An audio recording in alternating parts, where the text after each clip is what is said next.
अब तक हमने देखा कि पंचायत के फैसले के अनुसार घर की सारी औरतें खंडर में रह रही है। अब देविका के सामने सबसे बड़ी चुनौती ये है कि घर की औरतों को आत्मनिर्भर कैसे बनाया जाए। देविका ये सब सोच ही रही थी कि तभी उसकी नजर मिट्टी के बर्तनों पर गई।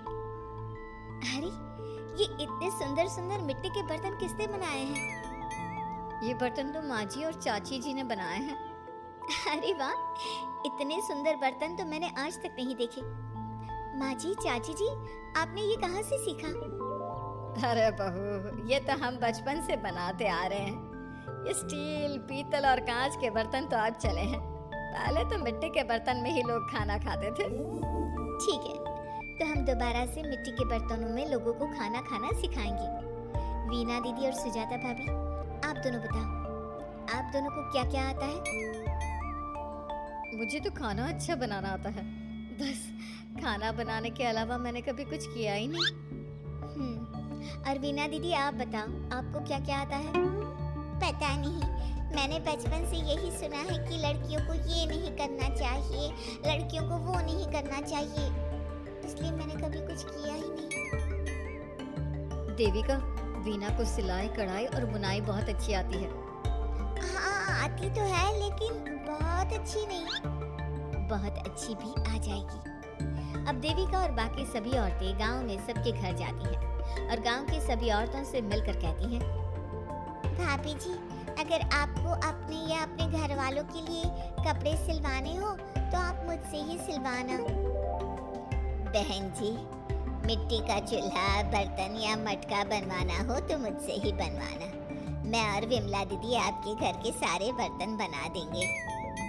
भाभी, आप कभी किसी काम में व्यस्त हो और खाना ना बना पाओ ना, तो आप मुझे बता देना, मैं आपके घर के लिए खाना बना दूंगी। वो क्या है ना, आप तो सारा दिन खेतों में काम करती हो और कभी कभी खाना भी नहीं बना पाती होंगी, इसलिए।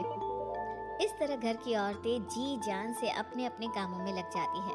धीरे धीरे उनका काम बढ़ जाता है और वो अपने खंडहर को ठीक करने में लग जाती हैं। वहीं दूसरी ओर घर के सारे आदमी घर का काम संभाल नहीं पा रहे थे। अरे भाई कल्याण, चाय तो पिला दे, जमाना हो गया अच्छी चाय पिए हुए। आप भी ना घर के दामाद से क्या क्या काम करवाते हैं? अभी लाता हूँ चाय। कल्याण, तुम दामाद नहीं बेटे हो, इसलिए इस घर के सुख दुख, घर के काम और बाहर के कामों में तुम्हारा सहयोग तो होना ही चाहिए ना। इतने में कल्याण चाय बनाकर ले आता है। जैसे ही सचिन चाय पीता है तो उसके मुंह से चाय निकल जाती है। जीजा, ये क्या बनाया है? इतनी कड़वी चाय? इससे अच्छा तो करेले का जूस होता है। देख सचिन भाई, मैं तो ऐसी ही चाय बनाता हूँ, पीनी है तो पी, नहीं पीनी है तो अपने आप बना ले। मैं खाना बनाने जा रहा हूँ पर अकेला नहीं बना सकता, आप में से कोई मेरी मदद करो। सचिन मेरी चाय की बुराई कर रहे थे ना, तुम जाओ अब खाना बनाओ। सचिन और मोहन दोनों खाना बनाने में लग जाते हैं। मोहन भिंडी काटकर कढ़ाई में छोड़ देता है और उसमें पानी डाल देता है। आपने भिंडी में पानी क्यों डाला? शायद पानी नहीं डलता, पता नहीं, लेकिन माँ ने कभी भिंडी में पानी नहीं डाला था। लेकिन बिना पानी के भिंडी बनेगी कैसे? मतलब गलेगी कैसे? बिना पानी के बनाएंगे तो चिपक नहीं जाएगी कढ़ाई से? पता नहीं, चलो देखते हैं कैसे बनती है भिंडी। भैया, कितने दिन हो गए ना अच्छा खाना खाए हुए। खाना तो सुजाता बनाती है, इतना मजेदार खाना कोई और बना ही नहीं पाता। सचिन और मोहन खाना तैयार करके ले आए। सभी आदमी खाना खाने लगे। खाना बना तो बहुत बुरा था, लेकिन किसी ने बिना कुछ कहे खाना खा लिया। तभी जोगिंदर ने कहा, घर की हालत कितनी बुरी हो रही है, जगह जगह जाले लगे हैं।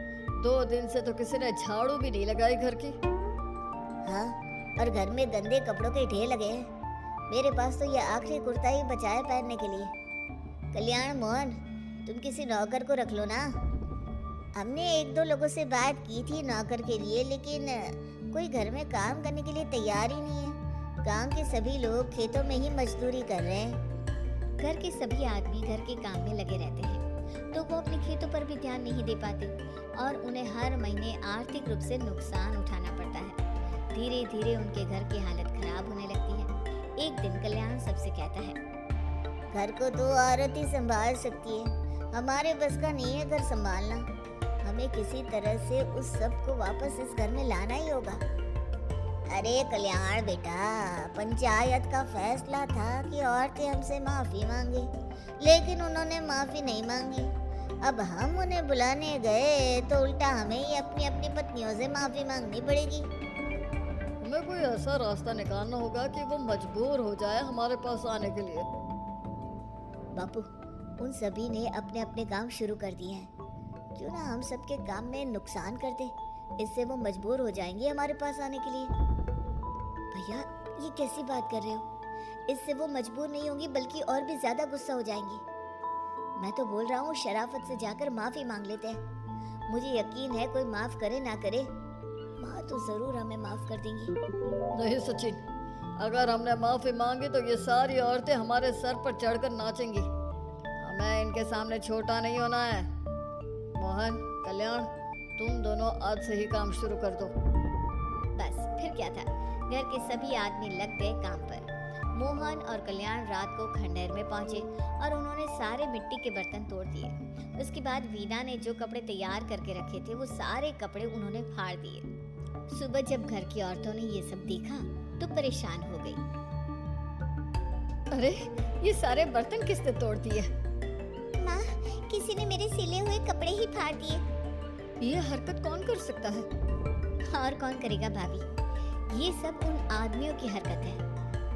जब किसी तरह से हमें झुका नहीं पाए तो हमारे काम बिगाड़कर हमें परेशान कर रहे हैं। सभी औरतें दुगनी तेजी से काम में लग गई। उन्होंने दिन रात मेहनत की और उस खंडहर को महल की तरह बना दिया।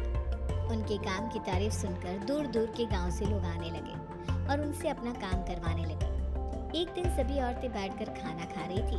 तभी विमला ने देविका से कहा, देविका, हम कभी सोच भी नहीं सकते थे कि हम अपनी मेहनत से अपने लिए इतना बड़ा और इतना अच्छा घर बना लेंगे। देविका बहू, आज हमें इस बात का एहसास हो रहा है कि हम तो सिर्फ सांस ले रहे थे, जीना तो हमें तुमने सिखाया है। मुझे तो अब भी यकीन नहीं हो रहा कि मेरे पति की पहचान के अलावा भी मेरी कोई पहचान है। गांव के सब लोग मुझे सिर्फ मोहन की पत्नी के रूप में जानते थे, लेकिन अब सारा गांव मुझे जानता है। देविका, मैं कुछ ही दिन में इस गांव में एक अच्छा सा होटल खोल लूंगी और मैं एक बुटीक खोलूंगी।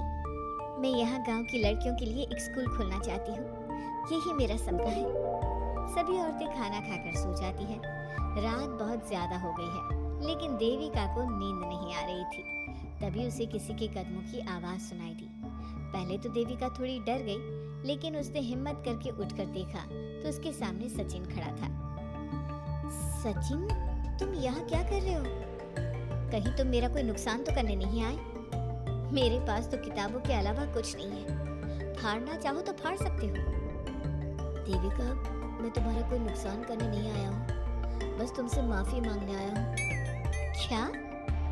रात के अंधेरे में चोरों की तरह तुम मुझसे माफी मांगने आए हो?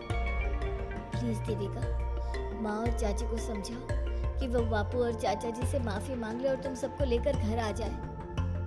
सचिन, तुम भी तो अपने बापू और चाचा को अपने साथ ला सकते थे ना, और माँ और चाची से माफी मंगवा सकते थे ना। प्लीज देविका, मुझे माफ कर दो और घर चलो। कैसे माफ कर दो सचिन? तुमने मुझे मरने के लिए छोड़ दिया।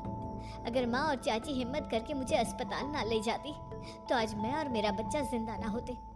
ना तुम मुझे अस्पताल में देखने आए और ना ही अस्पताल से आने के बाद मेरा हाल चाल पूछा।